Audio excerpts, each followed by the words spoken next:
ಸರ್ಕಾರಿ ನೌಕರರಿಗೆ ಈ ಬಾರಿ ಜನವರಿಯ ತುಟ್ಟಿ ಭತ್ಯೆ ಭರ್ಜರಿ ಸುದ್ದಿ ದೊರೆಯಲಿದೆ. ಭಾರತ ಕೈಗಾರಿಕಾ ಕಾರ್ಮಿಕ ಬ್ಯೂರೋ ಗ್ರಾಹಕ ಬೆಲೆ ಸೂಚ್ಯಂಕ ವರದಿಯನ್ನು ಬಿಡುಗಡೆಗೊಳಿಸಿದೆ ಮತ್ತು ಇದರಿಂದ ಸರ್ಕಾರಿ ನೌಕರರಿಗೆ ತುಟ್ಟಿ ಭತ್ಯೆ ಎಷ್ಟು ಏರಿಕೆಯಾಗಬಹುದು ಎಂದು ಲೆಕ್ಕ ಹಾಕಲಾಗುತ್ತದೆ. ಈ ವರದಿಯನ್ವಯ ತುಟ್ಟಿ ಭತ್ಯೆ ಎಷ್ಟು ಏರಿಕೆ ಮತ್ತು ಯಾವಾಗ ಬಿಡುಗಡೆಯಾಗಬಹುದು ಎಂಬ ವರದಿ ಇಲ್ಲಿವೆ. ವಿಡಿಯೋ ಪೂರ್ತಿ ನೋಡಿ ಹಾಗೂ ತುಟ್ಟಿ ಭತ್ಯೆಗೆ ಸಂಬಂಧಪಟ್ಟಂತ ಹೊಸ ಅಪ್ಡೇಟ್ ನ ಮಾಹಿತಿಗಳಿಗಾಗಿ ನಮ್ಮ ಚಾನೆಲ್ ಅನ್ನ ಸಬ್ಸ್ಕ್ರೈಬ್ ಮಾಡಿ. ಹೌದು, ಸರ್ಕಾರಿ ನೌಕರರು ಮತ್ತು ಪಿಂಚಣಿದಾರರಿಗೆ ಜನವರಿ 1, 2026ರಿಂದ ತುಟ್ಟಿ ಭತ್ಯೆ ಮತ್ತು ತುಟ್ಟಿ ಪರಿಹಾರ ಶೇಕಡ 2% ಹೆಚ್ಚಳವಾಗುವ ನಿರೀಕ್ಷೆ ಇದೆ. ಪ್ರಸ್ತುತ ಶೇಕಡ 58 ಇರುವ ಡಿಎ ಈಗ ಶೇಕಡ 60ಕ್ಕೆ ಏರಲಿದೆ. ಇದರಿಂದ ನೌಕರರ ಮಾಸಿಕ ಸಂಬಳದಲ್ಲಿ ಮತ್ತು ನಿವೃತ್ತರ ಪಿಂಚಣಿಯಲ್ಲಿ ಹೆಚ್ಚುವರಿ ಹಣ ಲಭ್ಯವಾಗಲಿದೆ.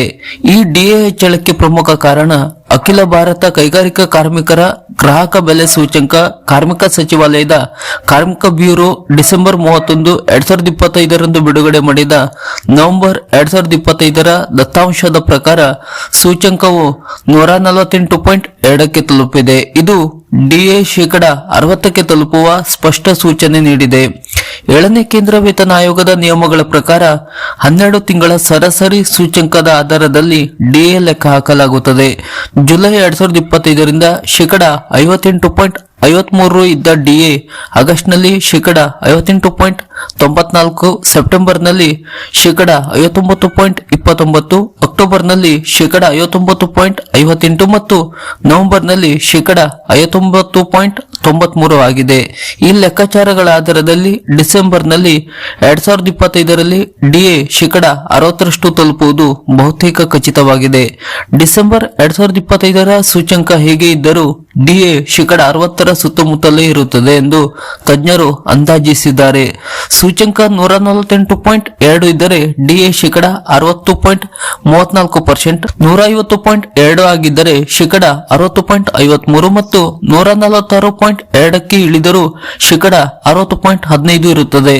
ಇದು ಸರ್ಕಾರ ಡಿಎ ಅನ್ನು ಪೂರ್ಣ ಸಂಖ್ಯೆಗೆ ಸುತ್ತುವರಿಯುವುದರಿಂದ ಅಧಿಕೃತವಾಗಿ ಶೇಕಡ 60 ಎಂದು ಘೋಷಿಸುವ ಸಾಧ್ಯತೆ ದಟ್ಟವಾಗಿದೆ.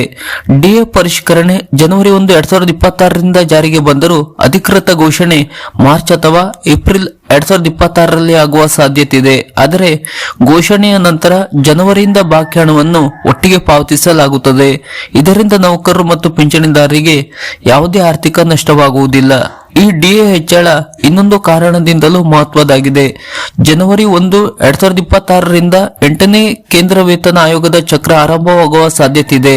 ಆ ವೇಳೆ ಪ್ರಸ್ತುತ ಡಿಎ ಮೂಲ ವೇತನದಲ್ಲಿ ವಿಲೀನಗೊಳ್ಳಲಿದೆ. ಹೀಗಾಗಿ ಶೇಕಡ 60 ಡಿಎ ಹೊಸ ವೇತನ ರಚನೆ, ಫಿಟ್ಮೆಂಟ್ ಫ್ಯಾಕ್ಟರ್ ಮತ್ತು ಸಂಬಳ ಪುನರ್ರಚನೆಯಲ್ಲಿ ಪ್ರಮುಖ ಪಾತ್ರ ವಹಿಸಲಿದೆ.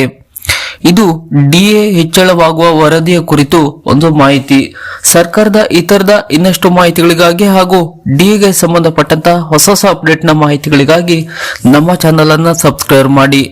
ಡಿಎ ಕುರಿತಾದ ನಿಮ್ಮ ಅನಿಸಿಕೆ ಅಭಿಪ್ರಾಯಗಳನ್ನು ಕೂಡ ಕಮೆಂಟ್ ಬಾಕ್ಸ್ ನಲ್ಲಿ ನಮ್ಮೊಂದಿಗೆ ಹಂಚಿಕೊಳ್ಳಿ. ನಮಸ್ಕಾರ.